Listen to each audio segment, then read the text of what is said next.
Welcome to the video tutorial of Willimixins LBL for sharing the key outcomes of the study conducted by Dr. Colin Brown.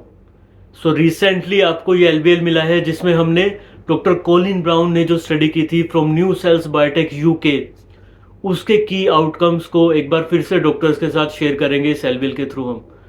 तो ये LBL आपको मिल चुका है और hopefully इस LBL के थ्रू हम जो की कंसर्न है which is associated with the पोलीमिक्सिन therapy और कैसे विलिमिक्सिन उसका एक सोल्यूशन ऑफर करता है और वहीं पे जो स्टडी कंडक्ट की थी डॉक्टर कोलिन ब्राउन और उनके टीम ने from new Cells biotech UK उसके की आउटकम्स को भी हम डॉक्टर्स के साथ दोबारा शेयर करेंगे। So this study which was conducted by doctor Colin Brown it was published in antibiotics journal. तो स्टार्ट कर लेते हैं इस LBL को starting with the first page. तो फर्स्ट पेज में हमने IDSA की रिसेंट रिकमेंडेशंस IDSA 2019 की या international consensus guidelines on the optimal usages of polymyxins इनकी रिकमेंडेशन को ऐड किया है which is that polymyxin B is preferred over colistin.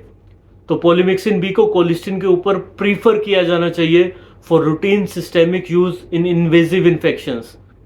और इसके पीछे जो रैशनल इन रिकमेंडेशंस ने दिया वो ये था कि फर्स्टली जो पोलीमिक्सिन बी है उसकी फार्माकोकाइनेटिक्स सुपीरियर है ओवर कोलिस्टिन ऐसी इंडिकेशंस में जहां पे रैपिडली और रिलायबली ड्रग की कंसंट्रेशन को अचीव करना और उसके बाद मेंटेन करके रखना इंपॉर्टेंट है प्लाज्मा के अंदर। सेकेंडली जो पोलीमिक्सिन बी है उसके अंदर एक डिक्रीज्ड पोटेंशियल है to cause nephrotoxicity as compare to colistin. Now second page में हमने पोलीमिक्सिन बी एसोसिएटेड AKI का कंसर्न शेयर किया है with the statement that despite the crucial role of polymyxin B in treating life-threatening gram-negative infections, its clinical utility is limited due to the risk of acute kidney injury. अब क्योंकि पोलीमिक्सिन्स दोनों ही पोलीमिक्सिन्स बोल सकते हैं colistin and पोलीमिक्सिन B काफ़ी valuable और important antibiotics है particularly for the treatment of life threatening gram negative bacterial infections. But इनका यूज़ क्लिनिकल यूज काफ़ी लिमिटेड हो जाता है बिकॉज इनके साथ जो रिस्क ऑफ AKI एसोसिएटेड है और ये रिस्क ऑफ AKI बढ़ जाता है because polymyxins have very narrow therapeutic window. तो इनकी थेरेप्यूटिक विंडो मतलब वो रेंज जहाँ से जो मिनिमम थेरेप्यूटिक कंसंट्रेशन रहेगी इन ड्रग्स की और वो कंसंट्रेशन जो टॉक्सिक होगी इनके बीच का जो जोन है ये जो रेंज है ये काफ़ी नैरो रहती है।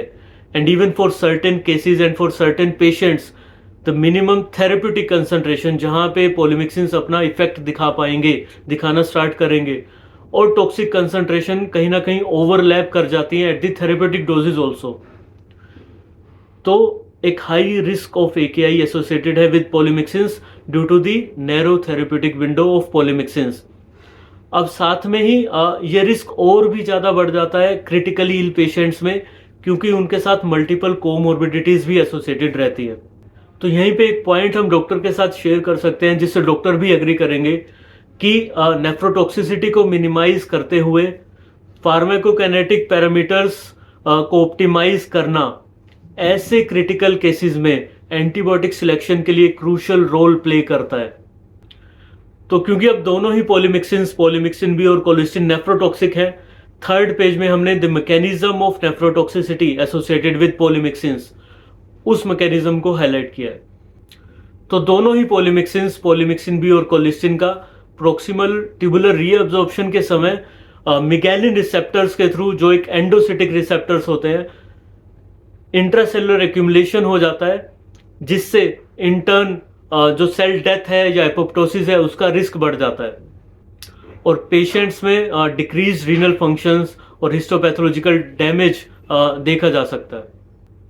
तो during the renal tubular reabsorption polymyxin B gets attached to the endocytic receptors megalin receptors जिससे उनकी इंट्रासेलुलर एक्यूमुलेशन हो जाती है बढ़ जाती है। जितनी ज़्यादा इंट्रासेलुलर एक्यूमुलेशन होगी उतना ही ज़्यादा एपोप्टोसिस का रिस्क भी बढ़ जाएगा। और जैसा कि हम पहले भी देख चुके हैं कि ऑक्सीडेटिव स्ट्रेस यहाँ पे एक की रोल प्ले करता है। जितना ज़्यादा एक्यूमुलेशन होता है उतना ही ज़्यादा ऑक्सीडेटिव स्ट्रेस भी बढ़ जाता है जैसे कि free radicals reactive oxygen species reactive nitrogen species. तो ये अल्टीमेटली माइटोकॉन्ड्रियल डैमेज कर देते हैं पीसीटी के सेल्स में और अल्टीमेटली नेफ्रोटॉक्सिसिटी जैसे साइड इफेक्ट्स ऑब्जर्व किए जा सकते हैं पेशेंट्स में। तो जैसे कि हम सब जानते हैं कि डॉक्टर कॉलिन ब्राउन ने न्यू सेल्स बायोटेक में स्टडी कंडक्ट की थी जिसमें actual human kidney cell lines PCT layers के ऊपर अप्रोक्सीमेट मॉडल प्रिपेयर करके उन्होंने कंपैरिजन किया था विलिमिक्सिन का और कन्वेंशनल पॉलीमिक्सिन बी फॉर्मुलेशन का फॉर देयर नेफ्रोटॉक्सिक पोटेंशियल। तो इस पे एक अलग से हम वीडियो ट्यूटोरियल पहले भी प्रिपेयर कर चुके हैं, आप उसे भी रेफर कर सकते हैं फॉर फर्दर डिटेल्स। और अगर हम की आउटकम्स की बात करें तो जो किडनी इंजरी बायोमार्कर रिलीज था जैसे कि किम1, एनगेल, क्लस्ट्रिन, इन सब बायोमार्कर्स का रिलीज स्टैंडर्ड पॉलीमिक्सिन बी में ज्यादा देखा गया था एज कम्पेयर टू विलिमिक्सिन, जो इसे एग्जिबिट करता है कि नेफ्रोटॉक्सिसिटी का रिस्क स्टैंडर्ड पॉलीमिक्सिन बी में ज्यादा है, जैसा कि आप इन ग्राफ्स में भी देख सकते हैं। साथ ही अगर हिस्टोलॉजिकल आउटकम्स को भी देखें तो standard polymyxin B treated proximal convoluted tubular cells ने ज्यादा एपोप्टोसिस एग्जिबिट किया था एज कम्पेयर टू VRP034 या विलिमिक्सिन से जो ट्रीटेड सेल्स थे उनमें। साथ में ही जो सेल इंटीग्रिटी के लिए सेल स्ट्रेंथ का जो मार्कर है that is TEER, trans epidermal electrical resistance, तो वो टीर लेवल्स भी विलिमिक्सिन में ज्यादा देखने को मिले थे, जो कि कहीं ना कहीं ये एग्जिबिट करता है कि जो सेल स्ट्रेंथ है या इंटीग्रिटी है वो विलिमिक्सिन में ज्यादा एग्जिबिट की गई थी as compare to conventional polymyxin B. और ये outcome TEER levels particularly at the concentration of 10 और मोर देन 10 माइक्रोमोल कंसंट्रेशंस पर देखने को मिले थे।